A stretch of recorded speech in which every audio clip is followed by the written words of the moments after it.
Karena tidak semua suara paro harus dikasih antibiotik dan antiinflamasi selama 2 minggu, tapi suara paro masih menetap, itu harus segera diendoskopi namanya.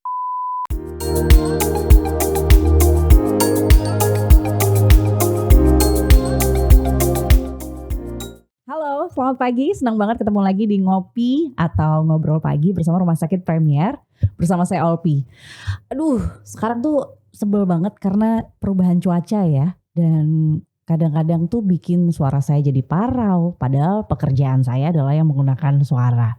Belum lagi kalau misalnya ada tambahannya adalah batuk. Terus kalau ngelihat indikasinya sih parau itu agak susah memang disembuhkan, tiba-tiba hilang. Tapi mungkin ini akan jadi cerita seru pagi-pagi karena saya sudah ketemu sama Dr. Diarmia Ardani, spesialis THT KL Konsultan.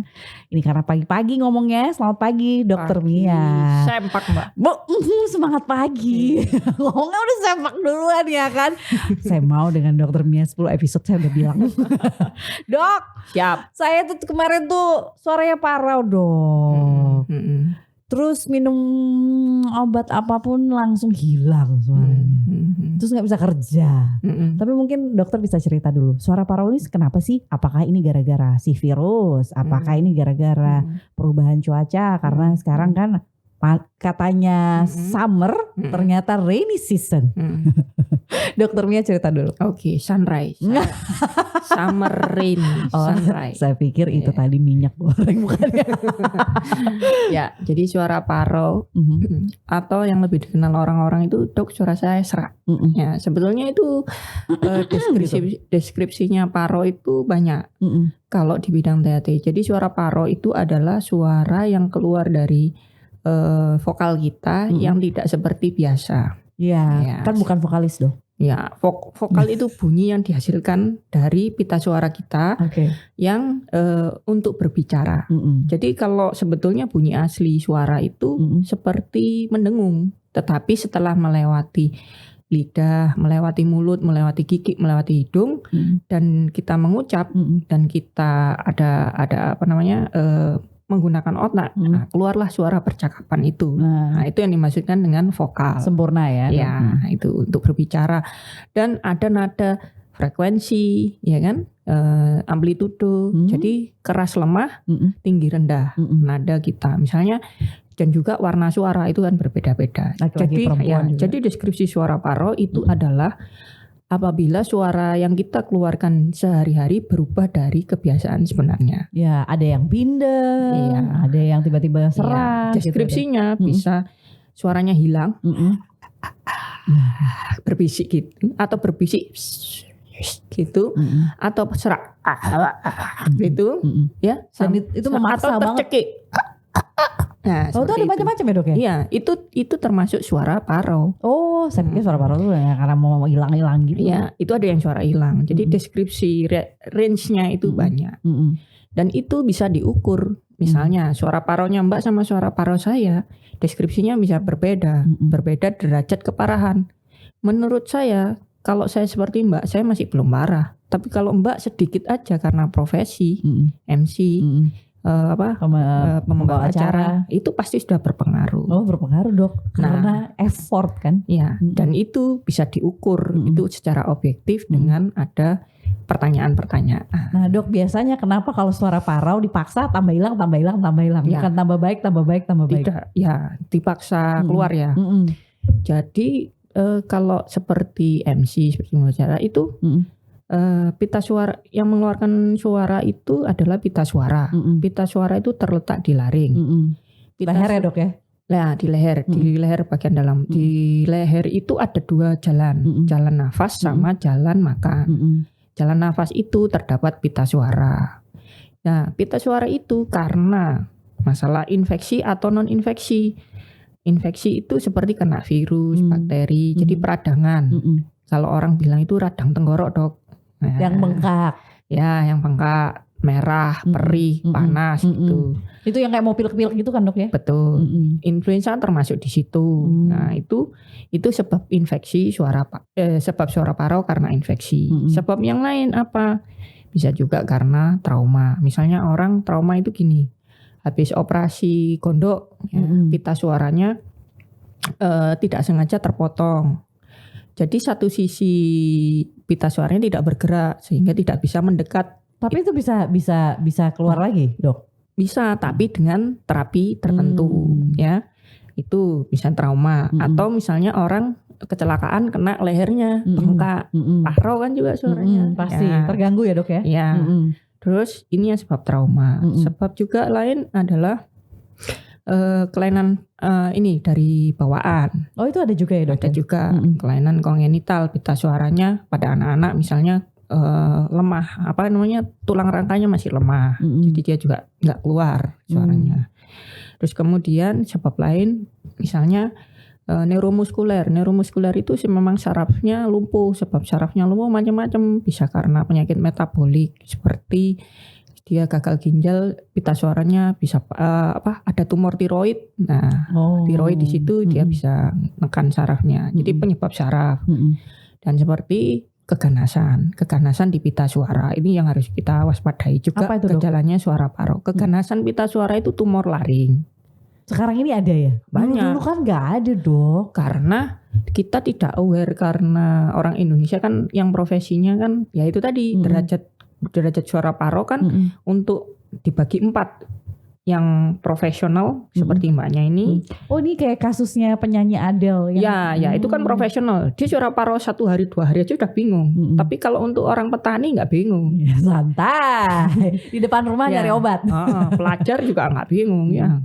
Nah, terus yang kedua ini yang profesi yang suara paro, tapi dia profesinya seperti misalnya saya dokter, dosen, ya, jadi masih 50-50. Terus yang ketiga yang lebih nggak butuh lagi, misalnya olahragawan karena tukang beda masak, ya. Yang keempat yang sama sekali nggak butuh suara untuk pekerjaannya. Jadi ini berdasarkan pekerjaannya, deskripsinya. Jadi tumor laring itu biasanya datang terlambat karena kenanya orang-orang yang merokok kan, masyarakat menengah ke bawah banyak juga yang merokok. Itu salah satu faktor pencetus, Dok? Faktor bukan pencetus, faktor ini resiko. Oh, faktor resiko. Bukan pencetus. Jadi kalau kebanyakan merokok, efeknya kalau di jalan nafas bikin tumor laring. Gejalanya apa? Suara paro. Suara paro yang bagaimana berbeda. Suara paro yang lebih dari 2 minggu harus diwaspadai. Terutama kalau orang dengan merokok dan usia tua. Tapi si pasien tidak merasa sakit, cuman suaranya aja paro, tapi itu harus diwaspadai juga ya, Dok? Ya, jadi screening tanda-tanda dini tumor laring adalah suara paro yang lebih dari 2 minggu, usianya tua dan dia merokok berat. Berarti indikasinya udah mulai ketahuan ya, Dok, usia lanjut berarti karena merokok terus-terusan.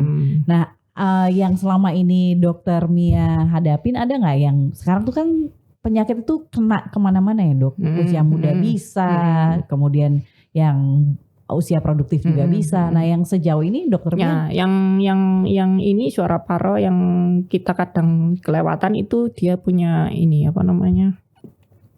penyakit imunologi.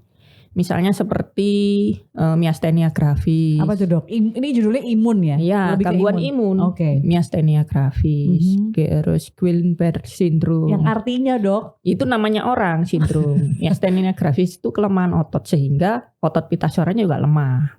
Dia enggak kuat untuk menutup, untuk membuat vokal itu enggak kuat. Oh, jadi enggak keluar suaranya. Itu juga suara paro. Guillain-Barré syndrome juga. Itu juga sindrom mengenai otot-otot. Itu gangguan imun. Oke. Itu yang usia muda biasanya. Oh, itu justru malah kena usia muda. Gangguan imun kan usia muda. Salah satunya gejalanya paro. Tapi biasanya diserahin paro dia disertai juga gangguan menelan karena kan otot-ototnya juga terganggu. Iya, betul. Otot-otot lehernya. Dok, kalau ngelihat ceritanya Dokter Mia nih kan banyak banget ternyata. Saya pikir cuman suara paro ya udahlah suara paro paling biasanya mau influenza. Terus yang penting lagi ada suara paro yang psychological. Misalnya dia stres tiba-tiba suaranya hilang, itu juga bisa. Iya, itu juga bisa. Betul kayak kaget gitu ya, Dok, ya secara psikologis suaranya hilang. Tetapi kalau dilihat dengan teleskop endoskopi itu teleskop ya, pita suaranya masih tetap bergerak tapi dia suaranya hilang. Berarti banyak ya faktornya dok? Iya. Nggak cuman maksudnya penyebab etiologi itu faktor asalnya infeksi dan non infeksi. Non infeksi yang saya sebut tadi bisa trauma, gangguan imunitas, kemudian gangguan metabolik seperti gagal ginjal, tiroid kayak gitu. Kemudian itu tadi psikologikal, ya neuromuskuler seperti itu. Nah ini kan sudah mulai ada edukasi dari dokter Mia bahwa banyak sekali kita mungkin menganggap simpel suara parau, tapi kita nggak pernah tahu. Kita mungkin ngelihatnya dari yang segi misalnya kemasukan virus gitu deh dok. Radang terus, dianggap radang terus. Ya radang, misalnya radang. Apa yang perlu kita khawatirkan dok? Sekarang dokter bisa lihat kan cuacanya, perubahan cuacanya, dan itu pasti langsung kena ke tenggorokan. Ya kalau radang atau infeksi sih gampang. Tapi suara paro kan hilang suara vokal aja nggak apa-apa. Yang penting jangan hilang suara hati. Aja suaramu, dokter Mia ya, dok. Tapi kalau misalnya beneran deh dok, kalau yang dikatakan indikator parah kan ya, kita ngeliat parah ya, nanti apa warningnya di mana gitu ya. Warningnya di mana? Karena taunya kan biasanya ya dianggap radang aja ya. Ya kalau dianggap radang aja tapi diobati sudah lebih dari 2 minggu harus segera ke dokter penyakit THT itu tadi. Harus diperiksa secara jelas bentuk pita suaranya. Dari situ baru ketahuan penyakitnya. Oh ini itu yang pakai scanning gitu juga nggak dok? Enggak, bukan endoskopi. Jadi ada kabel segini yang ada kameranya. Masukin ke tenggorokan. Masuknya lewat hidung. Oh masuknya lewat hidung. Lewatnya hidung itu ada kameranya. Itu udah kayak berasa kayak mau itu lagi ya. Jadi pada orang-orang dengan suara paro sudah diterapi secara layak selama 2 minggu tapi suara paro masih menetap, itu harus segera di endoskopi namanya. Itu wajib. Itu sudah protap SOP-nya untuk suara paro. Ya, 2 minggu. Tapi dengan pengobatan rutin ya. Kalau 2 minggu masih dia minum obat enggak, ya enggak, diterusin dulu gitu. Nah dok, kalau misalnya terus yang kedua ada batuk darah. Suara paro dengan batuk darah harus diwaspadai, yang tumor tadi. Yang ketiga, suara paro dengan gangguan menelan. Bengkak ya ini ya dok ya, karena bengkak atau enggak? Enggak, yang saya bilang tadi bisa gangguan imun ototnya. Oh ya, oke. Seperti itu. Orang stroke juga bisa paro kan. Orang stroke CVA itu, stroke itu juga suaranya bisa paro. Ya itu karena gangguan neuromuskulernya. Tapi kan ada gangguan menelan juga. Jadi disertai itu tadi 2 minggu menetap dengan pengobatan, batuk darah, gangguan menelan harus waspada, segera berobat. Pokoknya indikatornya yang pertama 2 minggu. Ya. Kalau sebelum misalnya kalau misalnya kayak biasa demam kan dok, 3 hari atau sampai 5 hari belum turun, langsung tes. Nah kalau ini 2 minggu masih pengecualiannya. Setelah itu baru harus. Iya kan kalau 2 hari 3 hari suara paro diobati sudah sembuh kan ya sudah enggak apa-apa. Kalau menetap ini yang harus diwaspadai.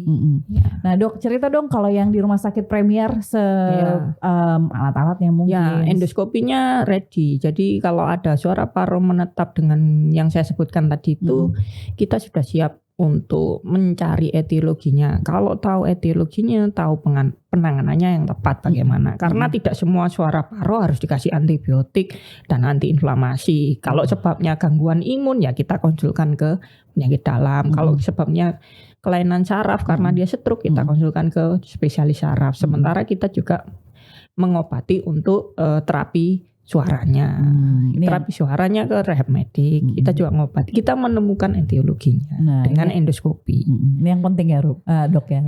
Rational use medicine gak perlu harus antibiotik kan? Iya, enggak mesti. Enggak mesti harus dengan antibiotik. Iya, biasanya kan selalu itu kayak jawaban utama dok di mana-mana kan. Yang perlu itu duit. Buat bayar. Benar. Ya udah kalau kayak gini habis itu saya cari dokter Mia aja. Dok, konsul dulu, duitnya belakangan. Dok, tapi kalau misalnya kita ngelihat diagnosa kalau sakit kan kelihatan ya 2 minggu. Nah, kalau yang tiba-tiba tadi dok, yang psikolog tiba-tiba hilang. Itu tuh bisa, apakah itu juga dilakukan terapi seperti kalau kena virus atau gimana? Karena kan itu beda ya dok. Ya. Jadi yang mendadak itu kan mesti berulang. Mendadak sekarang. Sudah pernah nggak dulu? Nah, jadi ada riwayat. Iya, riwayat. Oh, ada pencetusnya. Ya ini yang Mbak bilang pencetus. Kalau yang rokok itu bukan resiko. Faktor resiko. Itu bisa diselidiki itu. Kan kayak dokter itu kayak polisi itu selidik itu. Gimana dok kalau kayak gitu tiba-tiba saya besok mau acara hilang suaranya. Nah, itu tiba-tiba hilang suaranya mendadak. Ya, itu dilihat dulu, makanya dilihat pakai teleskop itu tadi. Kalau memang butuh sekali indikasi yang langsung diendoskopi. Oh, tahu sebabnya. Tapi yang kalau misalnya dokter Mia hadapin pada saat misalnya faktornya itu adalah psikologis. Ya, psikologis itu ya kita konsulkan ke rehab, ada rehab untuk terapi bicara. Jangan malah disuruh diam terus kita konsulkan ke psikologi, kan ada riwayatnya pasti. Oh, soalnya biasanya kalau parau tuh ya tulis-tulisan gitu. Mau makan. Gak bisa, suaranya hilang. Iya, cari penanganannya beda. Kalau infeksi karena suara paru-paru Indonesia malah suruh istirahat suara, nggak boleh ngomong. Nggak boleh ngomong seharian. Nggak boleh nyanyi kayak Adele itu kan. Nggak boleh ngomong, nggak boleh nyanyi. Itu kalau konser. Iya, itu kalau ada infeksi, ada tumor jinak yang habis dioperasi. Pokoknya inflamasi itu nggak boleh. Tapi kalau dia karena kelemahan otot malah justru disuruh latihan suara. Beda penanganannya. Stimulasi ya dok ya. Nah dok kalau misalnya mengalami hal yang kayak begini yang secara psikolog ini, penanganannya kira-kira berapa lama sih dok untuk mengembalikan yang pernah dokter Mia tangani? Yang pengalaman saya kalau yang itu sudah saya rujuk ke teman sejawat psikiater, tapi saya tetap suruh dia latihan suara ya, tergantung depresinya dia berapa lama, tergantung. Kalau dia depresinya lebih cepat pulihnya, otomatis latihan suara itu paling sebulan sudah kembali. Ya minimal sebulan biasanya mereka hilang suara. Lumayan ya dok. Iya, oke. Nah dok, ini kita udah tahu apa saja dan kemudian apa yang didiagnosa oleh dokter Mia yang sudah dialami di Rumah Sakit Premier. Tapi pengen tahu juga, kalau kita mau menghindari si parau, selain pasti sarannya adalah pola hidup sehat. Nah, apalagi dok? Untuk ini pencegahan, kemudian juga pengobatan yang mungkin nanti akan diberikan. Kalau suara parau tadi kan udah dikasih tahu 2 minggu. Kalau misalnya langsung ke dokter THT, begitu juga kalau misalnya secara psikolog. 2 minggu itu untuk mewaspadai. Jangan dianggap cuman radang. Nah, gitu maksud saya. Sebenarnya lebih bagus kalau misalnya memang udah ngerasa sakit langsung ke dokter aja ya. Karena suara parau, deskripsi suara parau seseorang kan bisa berbeda. Yang saya bilang betul. Riwayat pekerjaan 4 itu tadi. Iya, betul, Mbak aja 2 hari paling sudah. Sehari aja saya langsung cari dokter kalau suaranya hilang. Jelas itu langsung ke dokter THT, langsung cari dokter. Soalnya kan suaranya buat cari duit. Terus gak bisa ngomong, ngobrol sama terus dokter. Terus duitnya dikasihin saya lagi. Gak apa-apa, kan itu simbiosis mutualisme. Habis itu apa tadi intinya? Nah itu dok, pencegahannya. Oke, kalau pencegahannya ada masing-masing berbeda pola ya. Pola hidup sehat untuk suara ya. Sering minum air putih. Ya, air putih. Dok, ini mengingatkan saya sesuatu dok. Apa? Jadi waktu suara saya hilang, terus saya ke dokter, saya langsung dibilang, tidak boleh makan 7 makanan. Iya, kopi, kecut-kecut, pedas, ya itu. Coklat, kacang, minyak. Minyak, kopi, kecut-kecut, pedas, minyak, itu. Pokoknya itu. Iya itu betul ya dok ya. Karena itu pita suara itu ada pelapisnya. Pelapisnya itu seperti namanya mukosa. Mukosa itu selnya hidup, harus kelembapannya harus dijaga. Kayak mata mukosa. Ya, harus dijaga supaya dia lentur dan elastis. Kalau dia mengalami inflamasi kena zat-zat itu malah lebih inflamasi, nanti lebih bengkak. Kenapa sih dok? Kalau misalnya kita kan apa yang terjadi kalau misalnya orang Indonesia suka banget ngopi, coklat, makan gorengan, kacang-kacang. Sebetulnya kalau pas enggak sakit, enggak parau enggak apa-apa. Tapi kan ini lagi inflamasi. Jadi meradang. Zat itu inflamasi itu meradang. Zat itu malah merangsang. Itu lebih meradang lagi gitu. Oke, jadi itu yang harus dicegah ya. Ya, puasa itu seperti itu. Kalau memang punya sakit lambung juga bisa bikin suara parau karena inflamasi yang kronis itu menahun. Padahal jauh banget ya dok ya. Lambung itu ada klepnya. Lambung itu ada klep persis di lambung dan klep di jalan makan atas itu yang berbatasan dengan klep jalan nafas bagian atas. Jadi dekat pangkal lidah. Nah, kalau itu klep itu lemah, asam lambung itu bisa melewati klep itu terjatuh ke pita suara. Itu yang dinamakan GERD itu ya. Nah, GERD itu bisa bikin suara parau juga kalau dia asam lambungnya bisa sampai pita suara. Karena pita suaranya kena asam lambung jadi bengkak. Sesuatu yang kena asam kan bengkak. Iya, kayak mau muntah-muntah kan dia ke atas kan dok ya soalnya. Itu bisa bikin suara parau. Jadi kayak tenggorok nggak nyaman, ganjel, perih, bersuaranya parau, itu kemungkinan juga bisa diagnosisnya GERD. Mana yang harus ditangani duluan dok? Apanya? Ya GERD-nya dulu baru. GERD-nya itu ditangani. Itu kan etiologinya. Kita kan menangani berdasarkan itunya sebabnya. Yang paling parah dulu GERD-nya ditangani. Terus inflamasinya juga dengan apa? Kalau istirahat terapi suara yang inflamasi ya istirahat bersuara minimal 10 hari, 1 minggu 10 hari istirahat bersuara. Terus habis itu sering minum air putih, terus yang pencegahan tidak makan itu segala sesuatu, terus istirahat lebih cukup. Nah, itu. Terus minum obat antiinflamasi. Pokoknya ini yang urusannya pernafasan ya dok ya? Beda dengan yang tadi dokter bilang ada saluran makan. Ya, saluran makan. Ya. Nah dok, kalau misalnya kita sudah berusaha untuk makan sehat, kadang kan juga perubahan cuaca ini juga. Ya, cuaca. Itu mempengaruhi ini karena pita suara itu juga merupakan jalan nafas kan. Di selain kita buat ngomong dia juga jalan nafas. Jadi kalau di teori THT itu ada namanya one airway one disease. Itulah yang menyebabkan kenapa kalau misalnya infeksi yang kemarin heboh itu yang COVID kan juga masuknya lewat pernafasan. Iya, sebetulnya dia menginfeksinya di nasofaring dulu. Tapi kenapa sampai nasofaring itu yang bagian dari hidung? Tapi dia bisa sampai ke paru karena ya one airway one disease tadi dari hidung ke saluran nafas yang lain. Jadi kayak pagar itu merambat akhirnya sampai bawah. Jadi kalau perubahan cuaca mempengaruhi kelembapan, hidung terpengaruh, tenggorokan terpengaruh, pita suara juga bisa terpengaruh. Nah dok, sebenarnya ini jadi pertanyaan yang agak nyimpang sedikit tapi mungkin penting. Iya, satu kali simpangan. Iya. Berapa 10.000. 10.000 oke. Kayak yang di parkiran. Iya, kan orang simpang-simpang itu orang dikasih kan. Iya, polisi cepet. Iya. Dok, kalau ditutup terus aman gak sih? Apanya? Misalnya kita ngerasa lebih safe ya dengan masker. Kenapa? Kalau ditutup terus itu sebenarnya aman nggak? Karena zaman dulu tuh sempat ngedengar kalau kita jadi menghirup karbon dioksida kita sendiri karena kepentingan itu. Kan kalau misalnya kita mau sehat ya ditutup. Ya ditutup kan prokes kalau di luar. Kalau di rumah kan enggak kan? Ya sudah. Tapi sebenarnya kalau menurut dokter aman lebih aman kalau kita di luar kita pakai masker. Karena kan virus kan yang di luar ketemu orang-orang itu kan enggak ngerti.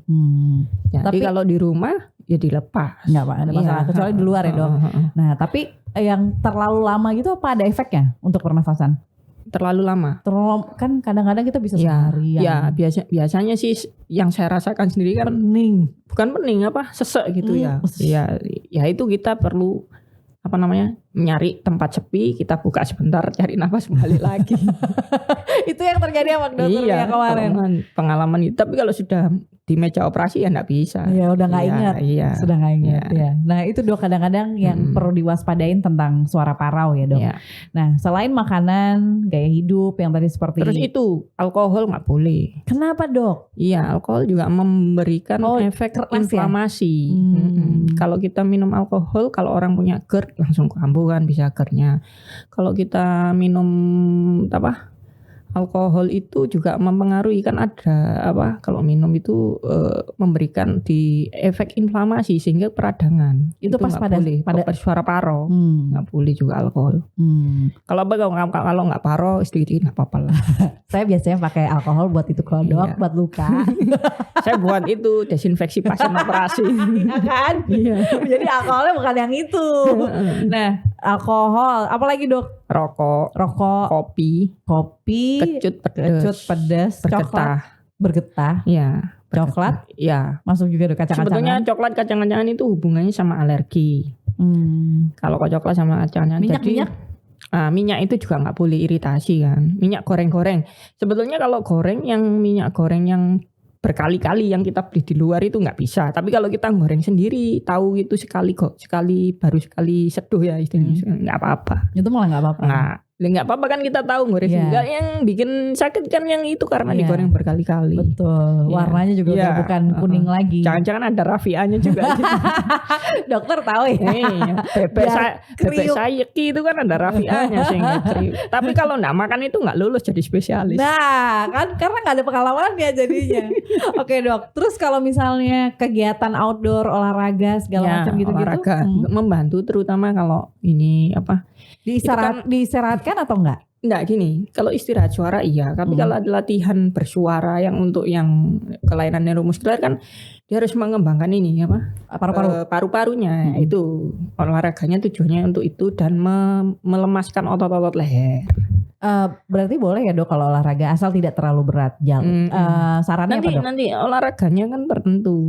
Terus ada juga suara paro kalau karena kelainan neuromuskuler itu saraf dan otot. Jadi bukan yang inflamasi loh ya. Kalau yang inflamasi nggak boleh latihan gitu ya. Harus istirahat ya dengan obat dan istirahat. Tapi kalau yang pita suaranya itu lemah, nah justru dilatih dengan olahraga. Jadi penanganannya itu berbeda-beda.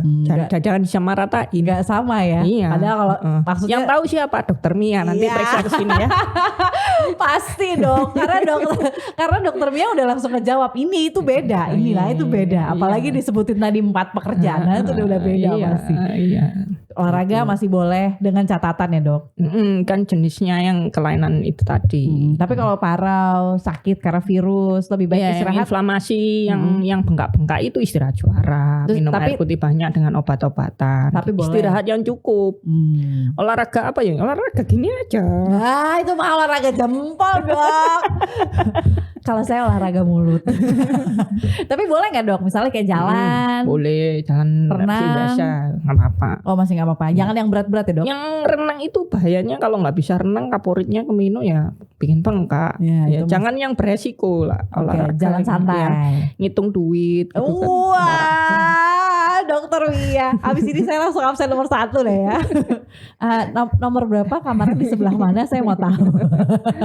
Oke Dok. Olahraga, pola hidup, apalagi Dok yang ya itu apa namanya itu tadi makanan itu tadi ya makanan yang ada 5 olahraga terus ya sudah itu aja udah ini cukup menjawab pertanyaan ya itu kalau yang pernah ini terakhir Dok yang pernah Dokter Mia tanganin mungkin agak parah dan lama penyembuhan di Surabaya atau yang bagaimana suara paro yang sebabnya lesi jinak. Lesi jinak itu seperti nodul, kista, polip. Adel itu apa? Kista pita suara. Itu bukan keganasan, bukan tumor, tapi itu inflamasi. Oh, gara-gara peradangan. Iya, tapi jinak. Apa gara-gara makan atau pola hidup? Bisa kan alkohol ya, itu bisa menyebabkan merokok itu juga bisa. Dokter Mia langsung bisa tahu ya gitu. Ini gara-gara ngerokok nih pasti kebanyakan kelamaan. Iya. Ini pasti gara-gara. Lu kan diselidiki dari pertanyaan kan kayak kita wawancara polisi itu. Terus dicocokkan sama pemeriksaan. Jadi urut-urutannya dokter polisi itu pertanyaan terus dicocokkan sama pemeriksaan. Terus ada pemeriksaan tambahan lagi, terus diambil kesimpulan. Dokter polisinya kayak gini banyak pasiennya. Gitu. Seru. Enggak langsung saya tahu gitu, enggak. Itu namanya dukun. Kirain namanya duku. Makan dong. Jadi gitu, itulah si pita suara itu gampang-gampang susah karena dia kan profesional misalnya kayak Mbak, Dok saya butuh cepet nih gini. Tapi kamu bisa nggak istirahat suara terus ngurangi rokok, misalnya ngurangi alkohol? Dok biasanya kan pasien tuh suka ngatur Dok. Ya kan? Dok pokoknya besok hilang, pokoknya besok sembuh gitu. Iya, ya ada sih obat yang bisa cepet. Bukan sembuh kan dalam tanda kutip versi dia. Makanya kalau kita berhadapan dengan orang yang golongan pertama ini yang butuh suara cepat balik, contohnya mbaknya penyanyi, ya saya pengen pasien saya Ariel Peter Pan kok belum ya? Loh, Noah Dok. Ariel Noah belum periksa. Ya pokoknya yang penyanyi itu berhadapan dengan mereka butuh cepat balik. Misalnya ada jadwal konser ya, resiko dia. Mau nggak kamu istirahat sekian? Kalau enggak, ini tambah parah peradangannya. Dok bisa kalau boostingnya bisa berapa? Kalau di injeksi itu ya, namanya kan untuk inflamasi steroid bisa sih cepet. Bisa 1 kali 15 menit sudah ngefek itu. Kontraindikasi? apanya? Ada kontraindikasi? Ya kalau orang yang punya sakit lambung kayak gitu itu nggak bisa steroidnya. Steroid injeksi kan penyanyi itu kalau suaranya Paro mau konser dia bingung sudah injeksi steroid aja. Itu ada kontraindikasi nggak dok? Ada. Terus-terusan gitu. Nggak boleh. Nanti bisa bikin lambungnya rusak. Tapi nggak boleh. Tapi sebaiknya ya istirahat dulu ya, batalin konsernya. Masih sakit. Satu suara dong. Namanya juga sakit. Ini namanya disayang sama Gusti Allah karena sakit itu menggugurkan dosa. Ya, jadi jangan dihindari. Cari dokter Mia. Kalau lagi sakit dia gugur dosanya, saya dapat duitnya. Dokter Mia matur nuwun sudah main di Ngopi Ngobrol Pagi kita bersama Rumah Sakit Premier. Terima kasih juga sudah banyak mengedukasi bahwa hal kecil sejenis suara parau itu tidak bisa diremehkan, terutama kalau misalnya sudah indikasinya sampai dengan 2 minggu.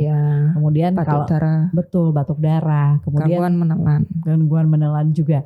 Kemudian kalau misalnya memang ada indikasi parau begini, lebih baik menghindari beberapa makanan yang sudah disebutkan oleh Dokter Mia. Olahraga ringan. Pokoknya tetap semangat untuk bisa sehat karena perubahan cuaca. Dilarang stres juga. Nggak dilarang stres karena itu juga bisa bikin parau. Stres juga bisa bikin nggak ada duit ya dok ya. Nggak bisa mikir soalnya. Dokter Mia terima kasih. Sama-sama. Sampai ketemu lagi dan langsung kita akan akhiri untuk Ngobrol Pagi bersama Rumah Sakit Premier. Dan tentunya nanti kita akan kembali lagi dengan topik-topik yang menarik berikutnya. Terima kasih. Dah.